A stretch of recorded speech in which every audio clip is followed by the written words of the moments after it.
Hello and welcome back to Holistic Therapeutics HT400 for the College of Natural Health Sciences Bermuda. My name is Dr. Delcina Bean Burrows, and this is lecture number 4C, Foot Health Practice, Toenail Anatomy. Now, lecture 4C is going to be a very short lecture because in this lecture we will be discussing the toenail anatomy. And so at the end of this lecture, students will be able to identify the anatomy of the toenail. So let's take a look at toenail anatomy. Beginning most superiorly, but on the left-hand side, we see the nail plate.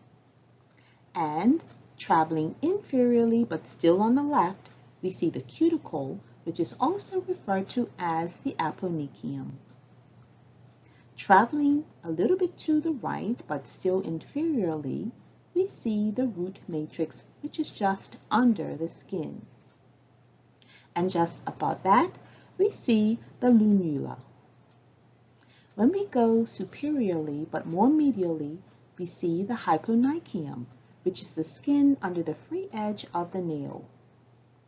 We also see the nail bed, which is under the nail plate, and we see the nail fold, also referred to as the perionychium.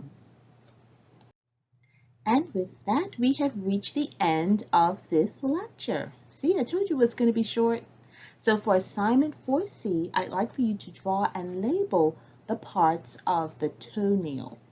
And as always, this assignment is due by Sunday by 11:55 p.m. If you have any difficulty with this assignment, please shoot me an email or send me a text message. And with that, do have a great day.